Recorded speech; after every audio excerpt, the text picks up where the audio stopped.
हाँ जी, मैथ्स के question solve कर लिए। 100 क्वेश्चन दिए थे मैंने जो पीडीएफ में, वो सॉल्व हो गए या नहीं हुए अब तक? अगर नहीं किए तो उन्हें कर लेना, क्योंकि आज फिजिक्स के उस टॉपिक में हमारे वो सब कैलकुलेशंस काम आने वाली हैं। फिजिक्स के बेसिक्स करने वाले हैं ना आज हम, तो उसमें हमारी वो सब कैलकुलेशंस बहुत इंपॉर्टेंट है, वो काम आने वाली हैं। ओके, आज है डे 3, तो आज हम काफ़ी सारे नए नए टॉपिक्स की बात करने वाले हैं। तो लेट्स गो। फिजिक्स में सबसे पहले आती है औकात, मतलब यूनिट्स, जो कि हमारा एक मोस्ट इम्पॉर्टेंट टॉपिक हो जाता है पूरी फिजिक्स के लिए, क्योंकि आप लोग न्यूमेरिकल्स में गलती ही इस वजह से करते हो आधी बार, क्योंकि आपको यूनिट्स ही नहीं याद होती हैं।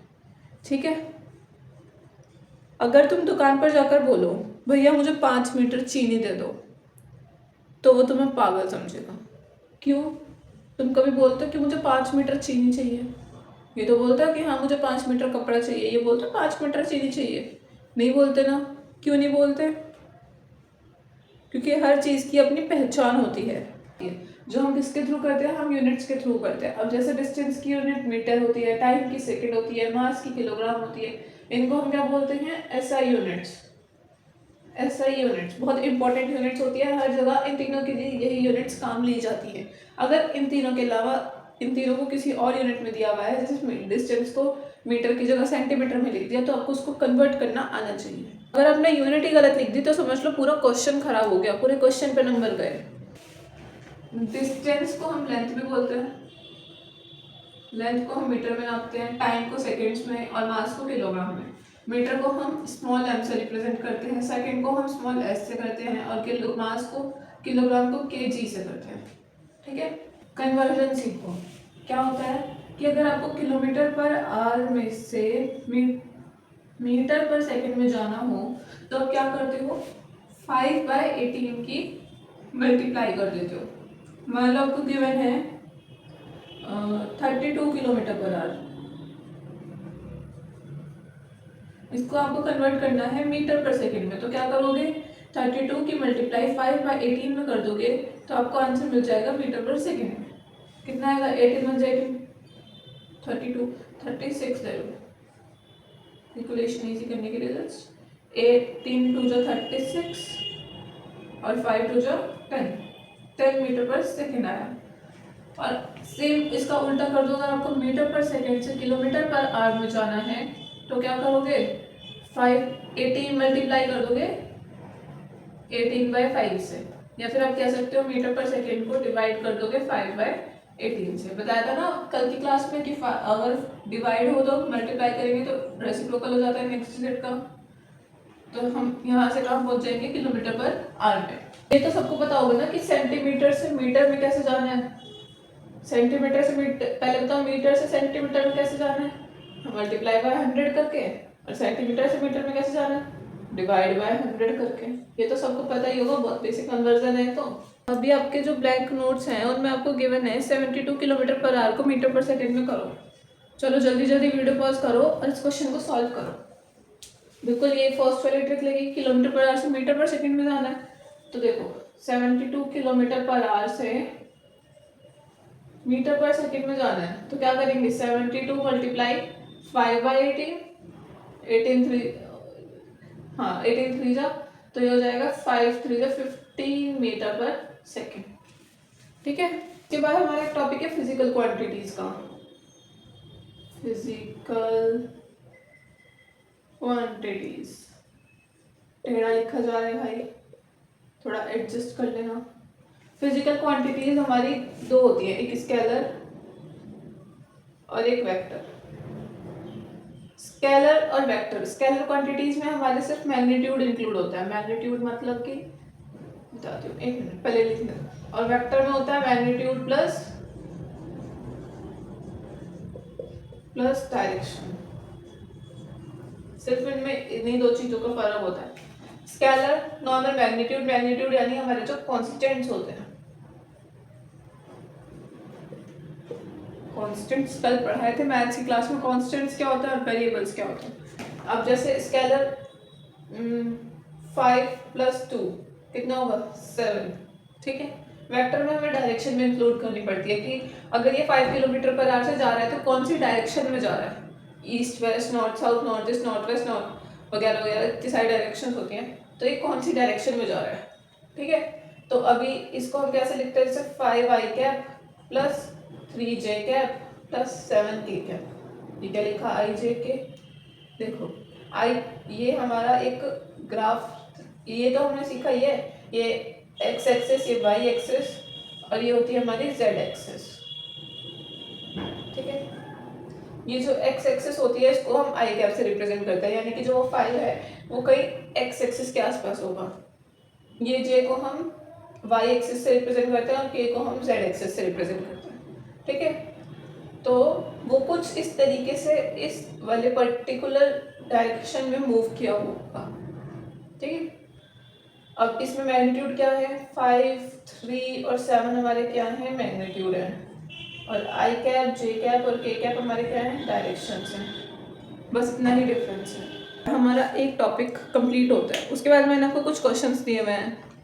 आपका क्वेश्चन ये है आपके ब्लैंक नोट्स में, फटाफट उन्हें खोलो और चेक करो इस क्वेश्चन को हम कैसे सॉल्व करेंगे। स्टेटमेंट बेस्ड क्वेश्चन है, तो हम इसको स्टेटमेंट बना के सॉल्व करेंगे। मैं आपको एक इसलिए बता रही हूँ ताकि आप स्टेटमेंट बनाना सीखो। तो sprinter is running at a speed of 54 kilometer per our. इतने प्रति घंटे की स्पीड से वो भाग रहा है, तो उसकी स्पीड हमें मीटर पर सेकंड में बतानी है। तो क्या करेंगे,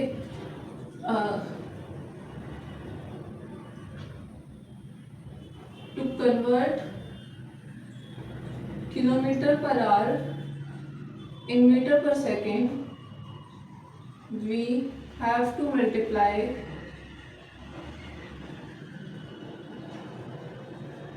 the speed given in kilometer per hour by 5/18। ये लॉजिक को याद रखना, ये 12 तक काम आएगा, ठीक है। तो अब क्या करेंगे, 54 is equal to 54 into 5/18, 18 4 जा 54, 18 9 कितने जा 9 6 जा 54, 18 3 जा 54 होता है 3 जा। हाँ, तो अब क्या बचा, 3 into 5 meter per second, 15 meter per second. तो लिख देंगे लास्ट में 54 kilometer per hour is equal to 15 meter per second, ठीक है। अगला क्वेश्चन आपके ब्लैंक नोट्स में है कि इनमें से कौन सा वेक्टर क्वांटिटी है। वेक्टर क्वांटिटी का मतलब मैंने क्या बताया था, जिसमें आपके मैग्नीट्यूड भी हो और डायरेक्शंस भी हो। अब देखो डिस्टेंस, आपने मैं आपको इन टर्म्स का ना मतलब आपको जब हम फिजिक्स स्टार्ट करेंगे चैप्टर 1 पढ़ेंगे मोशन, उसमें बताऊंगी। अभी आप देख लो डिस्टेंस, मैं थोड़ा सा एक्सप्लेन कर देती हूँ। डिस्टेंस यानी कि आपने टोटल डिस्टेंस कितना कवर किया। टाइम तो आप लोगों को पता ही है, स्पीड आपने कितनी स्पीड से कवर किया। डिस्प्लेसमेंट आपने जिस पॉइंट से शुरू किया आप उसी पॉइंट पर आकर खत्म हुए, यानी कि सबसे छोटा डिस्टेंस जो आपने कवर किया। तो और देखो डिस्टेंस हमारा नॉर्मल स्केलर क्वांटिटी है, तो ये तो हमारा वेक्टर नहीं है। टाइम भी वेक्टर नहीं है, स्पीड भी वेक्टर नहीं है, डिस्प्लेसमेंट हमारा वेक्टर क्वांटिटी है। थर्ड क्वेश्चन है convert 500 centimetre into standard SI unit of length. हमें सेंटीमीटर से एसआई यूनिट में जाना है। लेंथ की एसआई यूनिट क्या होती है, SI unit of length is कितनी होती है, मीटर। हमें दिया गया है सेंटीमीटर, तो हमें सेंटीमीटर से किसमें जाना है, मीटर में जाना है। हम क्या करेंगे, डिवाइड करेंगे, ठीक है। स्टेटमेंट खुद बना लेना, मैं डायरेक्ट आंसर बता रही हूँ। तो क्या करेंगे, 500 डिवाइड बाय कितने करेंगे, 100 करेंगे ना। हाँ, तो 500 डिवाइड बाय 100, तो कितना आ गया, 5 मीटर। हमारे 3 क्वेश्चंस आप लोग देख लो, और बाकी अब हम चलते हैं अपने नेक्स्ट टॉपिक पे, that is interpretation of graph. तो मैंने आपके सामने एक ग्राफ बनाया है और हेडिंग डाली है interpretation of graph drawing and reading. तो इस सेक्शन में हम क्या पढ़ने वाले हैं, ग्राफ क्या है। ये एक ऐसी पिक्चर है जो बस दिखाई जाती है और आपको उसको पढ़ के थोड़ा समझना होता है, दैट इज इट। अगर ग्राफ की लाइन एकदम सीधी है, जैसे कि मैंने ये बनाई है, स्लांटिंग लाइन है, मतलब गाड़ी एक ही स्पीड से चल रही है, कांस्टेंट स्पीड से मूव कर रही है, ये हमारा डिस्टेंस टाइम ग्राफ होता है।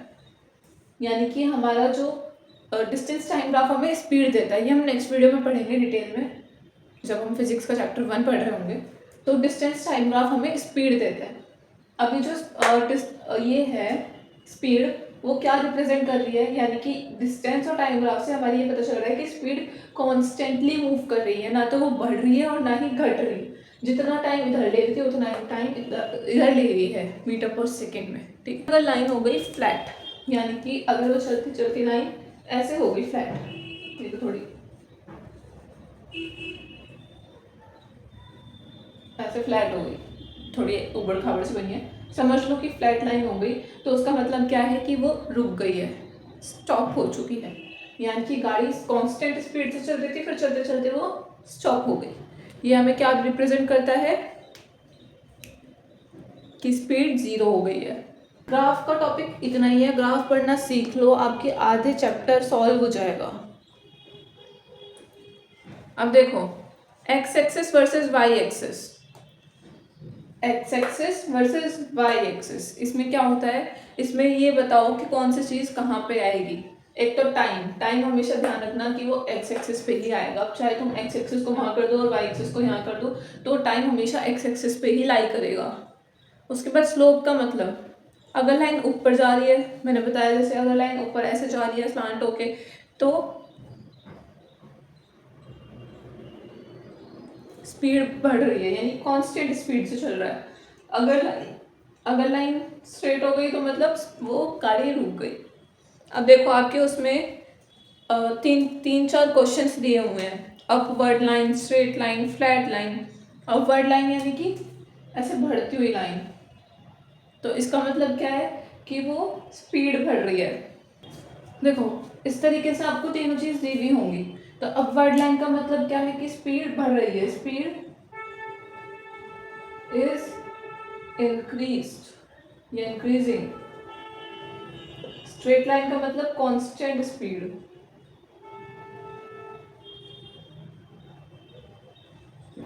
और फ्लैट लाइन का मतलब ऑब्जेक्ट रेस्ट पे है।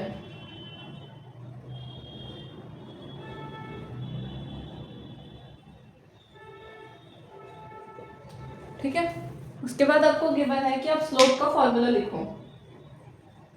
स्लोप का फॉर्मूला क्या होता है, delta x upon delta Y.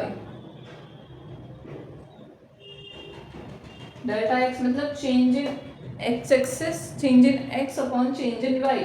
अब मैं आपसे पूछ रही थी कि कौन से उस पर रहता है, एक्स एक्सिस पे हमेशा टाइम रहता है और बाकी सभी क्वांटिटीज वाई एक्सिस पे रहती हैं। ठीक है,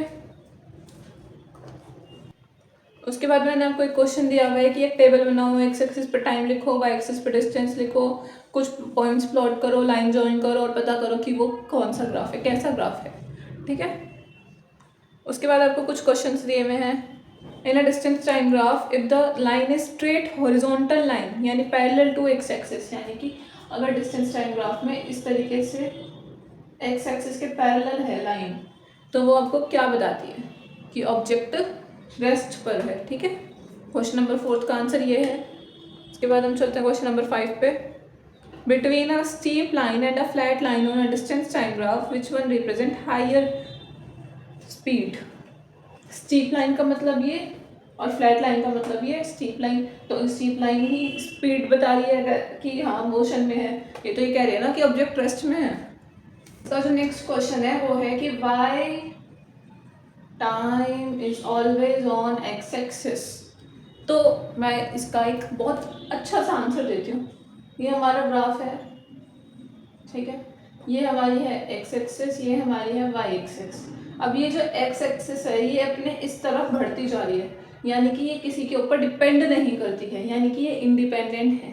लेकिन ये जो वाई है ये एक्स के ऊपर डिपेंड करता है। ठीक है, यानी कि ये जो y है वो x के ऊपर डिपेंड करता है। मान लो यहाँ पर डिस्टेंस है, कोई भी क्वांटिटी है, वो इस x के ऊपर डिपेंड करती है कि ये कितना आगे जा रही है, तो ये कितना आगे बढ़ेगा। तो इसी वजह से टाइम यहाँ पर आता है। टाइम किसी के ऊपर डिपेंड तो नहीं करता ना, अपने आप चलता रहता है, चलता रहता है, चलता रहता है, हर सेकंड निकलती रहती है, पता भी नहीं चलता। तो इसीलिए ही वो एक्स एक्सिस पे आता है। टाइम इंडिपेंडेंट होता है, एक्स एक्सिस भी इंडिपेंडेंट होती है। एक चीज़ याद कर लो कि सब कुछ टाइम के साथ चेंज होता है। जैसे ही टाइम चेंज हुआ वैसे ही हर एक चीज़ चेंज हुई। टाइम बढ़ेगा तो टाइम कम तो नहीं होता ना, बढ़ता बढ़ता बढ़ता ही जाता है हमेशा। एग्ज़ाम के टाइम पे टाइम कम हो जाता है, आई नो, लेकिन मैं जनरली बात कर रही हूँ, टाइम बढ़ता ही जाता है ना। अभी भी टाइम बढ़ता जा रहा है, 21 मिनट, फिर 22वीं मिनट, फिर 23वीं मिनट, फिर 24वीं मिनट, तो इस तरीके से टाइम बढ़ता जाता है। तो इसीलिए टाइम, हर चीज़ टाइम के ऊपर डिपेंड करती है।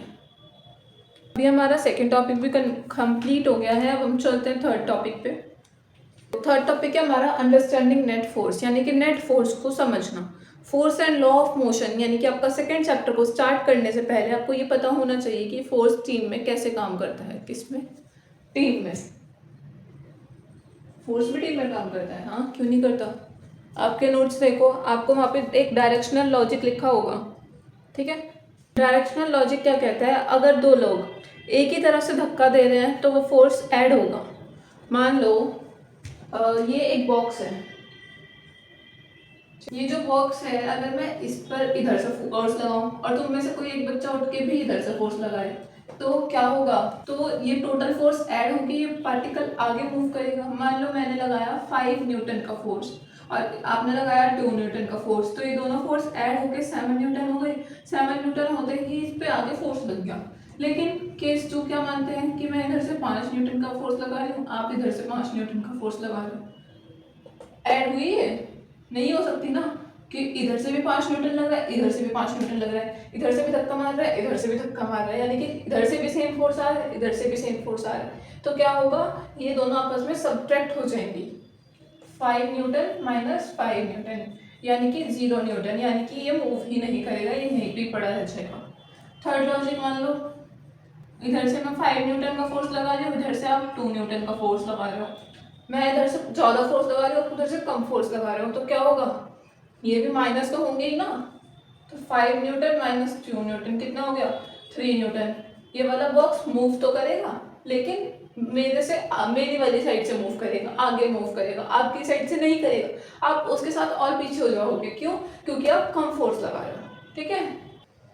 मैंने आपको इस टॉपिक को समझाने के बाद एक थोड़ा गैप छोड़ा हुआ है, वहाँ पे आपको इस चीज़ को समझ के खुद से लिखना है, कोई डाउट आए तो वो लिखना है, ठीक है। उसके बाद नेक्स्ट टॉपिक है हमारा बैलेंस्ड फोर्स और अनबैलेंस फोर्स। पहले हम बैलेंस फोर्स देख लेते हैं। फोर्स क्या कहती है कि मान लो ये बॉक्स है, इधर से भी 5 न्यूटन लग रहा है, इधर से भी 5 न्यूटन लग रहा है, तो टोटल फोर्स इस पे 0 हो गया ना, मतलब कि इस पे तो 0 न्यूटन लग रहा है ना, है ना, ये तो मूव नहीं करेगा ना। जब भी किसी भी फोर्स का सम या डिफरेंस 0 आ जाए तो वो हमारा क्या होता है, बैलेंस फोर्स होता है, ठीक है। उसके बाद अनबैलेंस फोर्स।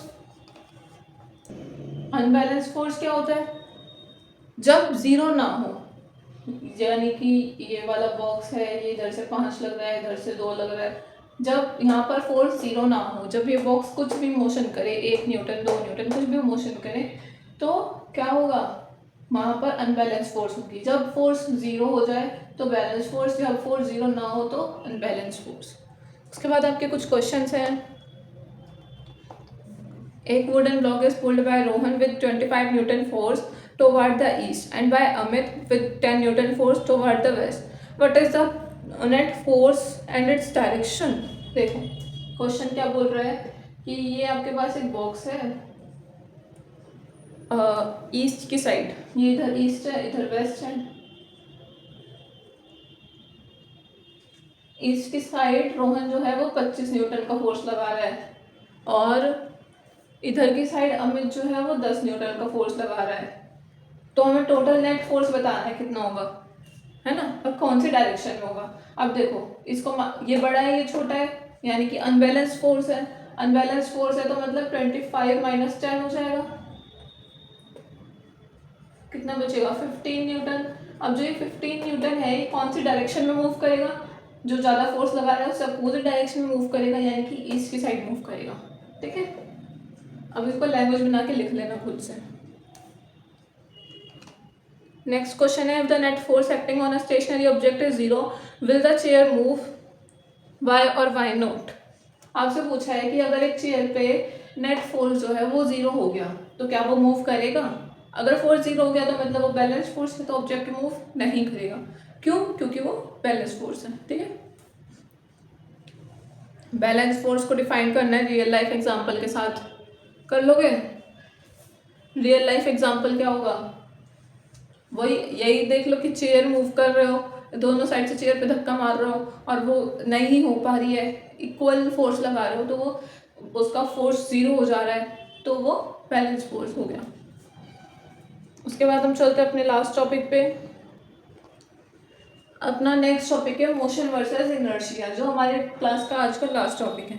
तो देखो, ये जो मोशन वर्सेस इनर्शिया है, ये न्यूटन का फर्स्ट लॉ की जान है। अगर ये समझ नहीं आया तो न्यूटन का फर्स्ट लॉ का खराब हो गया, ऐसा समझ लो। ठीक है, इसमें सबसे पहले हम पढ़ेंगे रेस्ट वर्सेस मोशन। रेस्ट क्या होता है? जब कोई पार्टिकल, कोई चीज रेस्ट पर होती है या जब कोई पार्टिकल मोशन में होती है, तो हम उसको कैसे पॉइंट आउट करेंगे, क्या उसका लॉजिक होगा, वो समझ लेते हैं। इसको अपने नोट्स में साथ साथ लिखते जाना। किसी भी ऑब्जेक्ट के रेफरेंस में, मान लो यहाँ पर एक मान लो ये आप ट्रेन में हो, ठीक है, यहाँ पर आप लोग बैठे हो, यहाँ पे बाहर ट्रीज हैं, बहुत सारे ट्रीज हैं, और यहाँ पे मैं खड़ी हूँ। ठीक है, आप ट्रेन से इधर की साइड मूव कर रहे हो। ठीक है, मेरे रेफरेंस में, मेरे हिसाब से आप लोग ट्रेन के अंदर बैठ के आप जा रहे हो, है ना, लेकिन आपके हिसाब से क्या होगा कि आप बैठे हुए हो और मैं और ये पेड़ इस डायरेक्शन में मूव कर रहे हैं, राइट? ऐसा क्यों है? मेरे रेफरेंस में आप मोशन में हो, मेरे रेफरेंस में आप मोशन में हो, और आपके रेफरेंस में मैं मोशन में हूँ, है ना। मेरे रेफरेंस में ये ट्री जो है वो रेस्ट पर है, आपके रेफरेंस में ये ट्री जो है ये मोशन में है। मेरे रेफरेंस में मैं रेस्ट पर हूँ, आपके रेफरेंस में आप रेस्ट पर हो। इसमें आपको ये नहीं देखना होता कि कौन रेस्ट पर है और कौन मोशन में, आपको ये देखना होता है कि एक पर्टिकुलर इंसान के साथ, एक पर्टिकुलर इंसान के हिसाब से कौन रेस्ट पर है और कौन मोशन में है।